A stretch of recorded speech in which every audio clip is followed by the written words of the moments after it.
What up, what up? It's your boy Trey Songz, and you watching Dropout UK. Dropout UK, oh, oh, oh, oh. Today on Dropout UK, we are joined by a man who claims he invented sex, and I'm pretty sure he makes all the ladies say, ah, it's only Trey Songz. Oh, yeah. Her head is on my chest, the sun comes rolling in. We're lost in these covers, and all I feel is skin. I slowly kiss your face, beautiful in every way. You are. So firstly, Chapter 5, the new album. It's out, but for those who haven't heard it, can they expect the usual Trey Songz? I think it's the usual Trey Songz and so much more. You know, with Heart Attack and Simply Amazing being the lead singles here, I think that definitely gives a spectrum of the growth on this album. But my core fans will get all that they've expected and more. You've got a lot of features on the album: P. Diddy, Rick Ross, T.I., Young Jeezy, Kelly Rowland. How important are features for you on the album? Well, this is the album that I've had the most features on, and Kelly's actually not featured on. She was in the video. Like you said, Jeezy, Lil Wayne, T.I., Rick Ross, Meek Mill, Puff.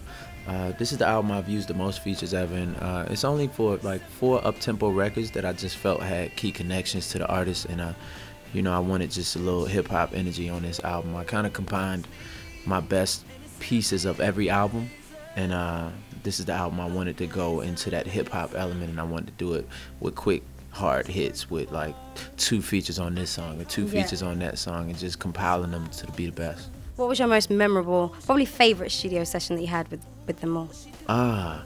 The favorite studio session ever throughout this whole process? I actually recorded Hail Mary and Check Me Out in the same day. And the day before that, I think I did. The day after that, I did Fumble and Never Again. That was within the last week of recording, and that was an exciting week, I say. Now, you've got Kelly Rowland in the video for Heart Attack. What was it like working with Kelly?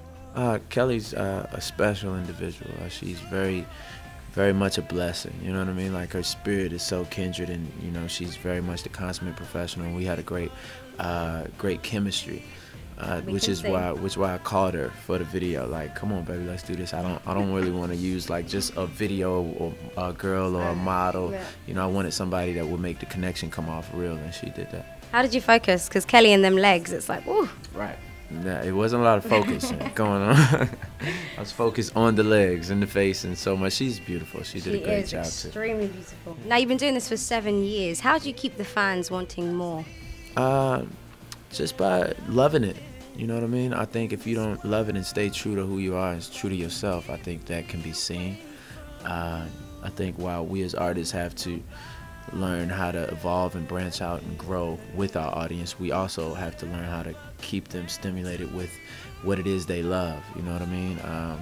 And for me, it's just been, you know, making sure I understand my fans and making sure I speak to them on like social networking has been great for me, like to be able to connect with my fans on different levels, and just knowing what they want from me, and teaching them what it is that I want from them as well. Do you think that you're still learning? Because you've been doing this for a long time, but do you still think you've got more to give and more to learn about? I think there's always room to learn. I think that as long as you're doing anything, you can continue to learn within it.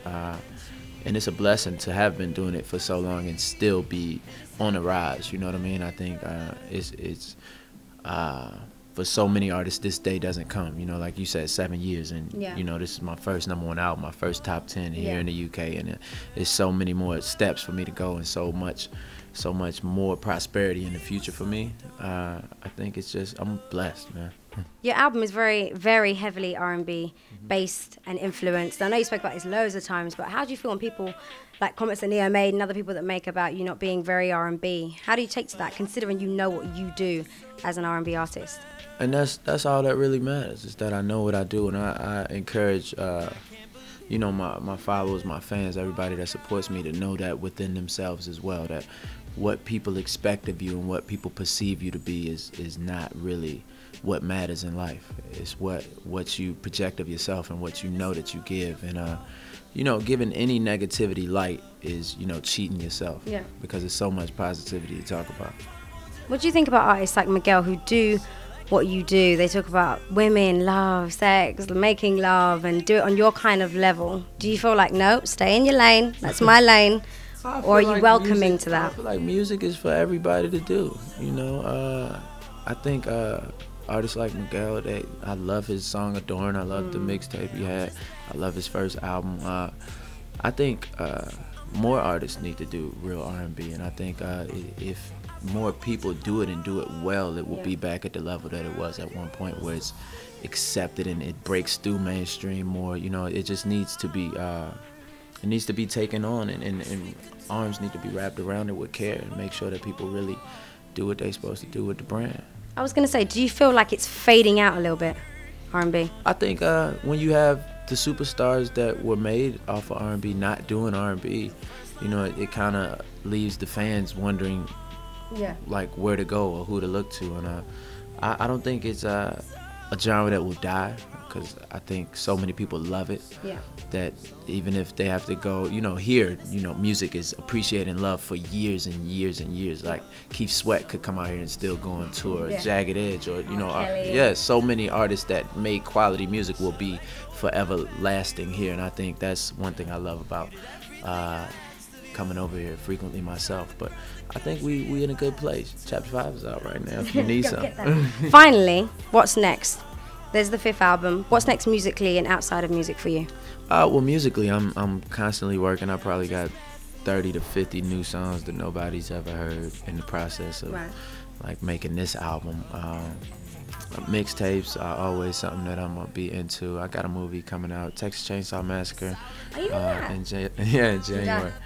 Look at you, trying to get the inside scoop. I'm trying. Dropout UK.com. She's trying to get the inside scoop. You see it?